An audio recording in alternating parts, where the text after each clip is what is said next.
Hello, movie lovers. Today I want to talk about a 1933 Mexican horror movie, and this is La Llorona, and it's directed by Ramon Peon, and is the first horror film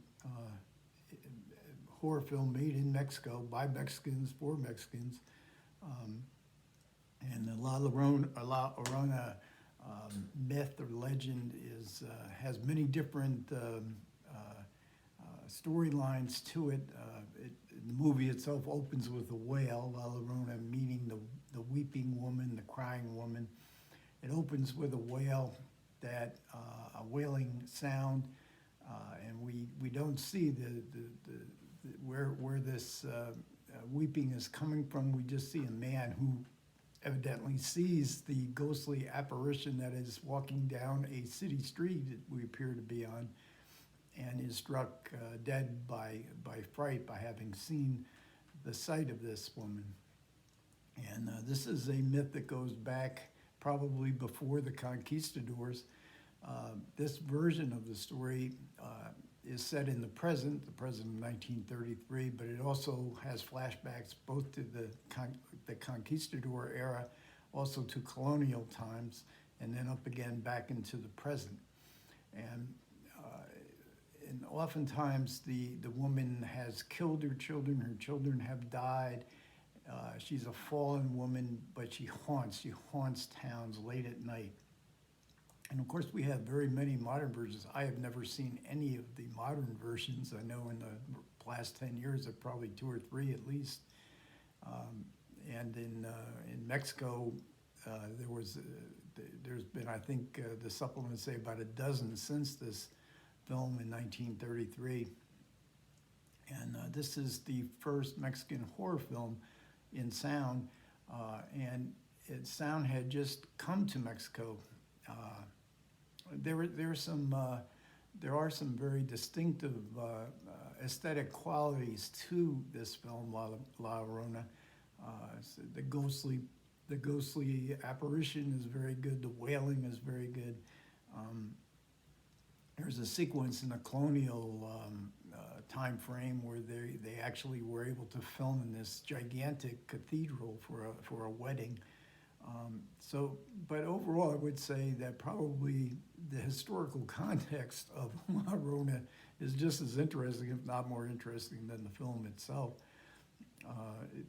The Mexicans were crazy for movies. Silent films were big, but when sound came, there was no dubbing, there was no subtitles. So how could these U.S. movies come to Mexico to play?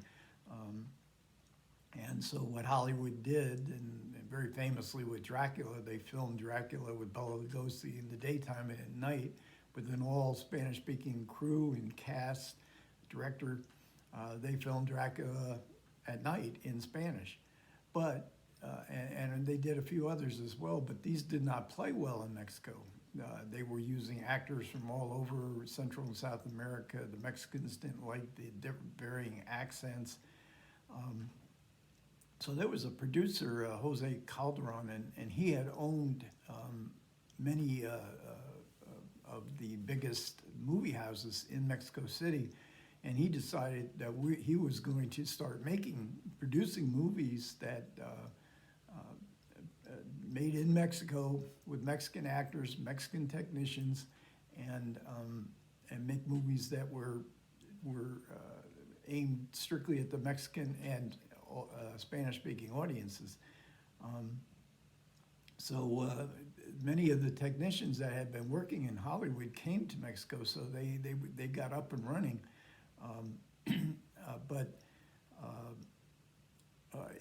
And they became a huge success. So the director of this film, Ramon Peon, he had worked in films from about 1920 in the U.S. And then I think around before 1920, in 1920 he goes to Cuba. He was a Cuban and made films in Cuba. But then when sound came along, the opportunity was now in Mexico. The Mexican cinema was beginning to thrive. They had a very good sound reproduction process. So he quickly finds a job in the Mexican cinema, um, and he has some very good shots. The opening shot of a birthday party, there's actually like a Busby Berkeley overhead shot looking down at a kind of cloverleaf table, which plays a big factor in the supplements because Jose Calderon's great granddaughter discovered a 16 millimeter print. This Llorona had thought to be totally lost. She found a 16 millimeter print in very poor condition. She posted it to YouTube, and suddenly the film, which was very famous in its time, gained some newfound fame.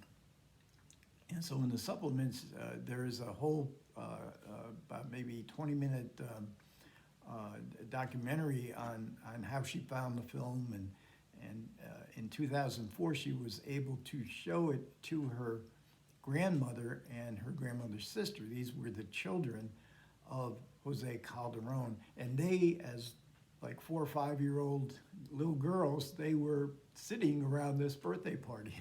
There was very few actors in Mexico, so they just used family and friends, and they had, I think, 13, 14. Originally had 13, and they got superstition, and then another young party goer came, so there was 14. But they had never seen the film since it came out, so we see the great granddaughter showing it to her grandmother and her aunt, and it's just absolutely delightful to watch their reactions and their recollections. They could actually recollect the making of the film. And then in the wedding sequence too, they had to use the technicians. They didn't have enough people because they wanted to, they had this big cathedral. They had to have some shots with lots of people in it. So, in the other supplement we get a discussion of the whole history of La Llorona. I mean, it's just an amazing myth that kids learn when they're little. It's sort of like, don't be afraid of the big bad wolf, or sort of a witch kind of figure. So in this supplement, he goes through the genesis of the legend and all the different permutations up until the present time. And then we get, as we usually do in Indicator, we get a really nice booklet, and this is La Llorona with a little boy. That's an Aztec statue, a very common kind of recognizable Aztec a statue that they're in front of there, because we do get, secret passages, and it's really kind of fun. It's a very fun movie. And Indicator released Phantom of the Monastery. I saw that on the Criterion channel about a month or two ago. It's still playing if you're in the U.S. and have the Criterion channel. It is still playing, and I highly recommend that one as well. That came, I think, in 1934. So this was kind of the heyday of Mexican horror films, and evidently in the 50s and 60s there was a big revival of Mexican horror films. So we're talking about another one of those undiscovered countries, countries of whose cinema has sort of disappeared, and now in the digital age we're able to restore, because this 60, they show in another of the supplements on this really terrific Indicator release, we see what the film looked like before they restored it, and the cues are the cues to the projectionists that wanted to change reels, and they had some really strange cues. So they because it was part of what people actually saw in 1933, they put it, even though they cleaned up the cues, they put them on a supplement so you can see what they look like, and it's like a diamond right in a fairly large looking cue. And then we get the booklet. I showed you this picture, and this is back in the colonial age, and a depiction of La Llorona. And we get, I don't know, there's 4 or 5, terrific looking terrific essays and some great pictures from the movie. Um, as always, they really know how to do it in Decatur. I'm so glad they're being released in the U.S. easy now, much easier than it used to be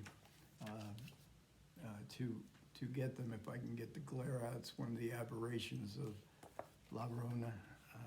This was the cinema that Jose Calderon, the producer, owned in Mexico City, and there's a lot of great shots in the in the movie theater.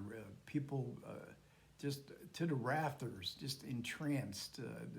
The commentator says that a lot of people didn't even believe that wasn't real when they see the ghostly apparition. They had never seen anything like that. The kids would scream. So it's a great moment in history, I think. If you're interested in the history of films, if you like horror films, you can see a instance of another country, an undiscovered country, that was discovering sound films and creating what was evidently a vibrant film culture. Okay, thanks a lot for everybody who listened. I do appreciate it. Comments are always welcome. Take care.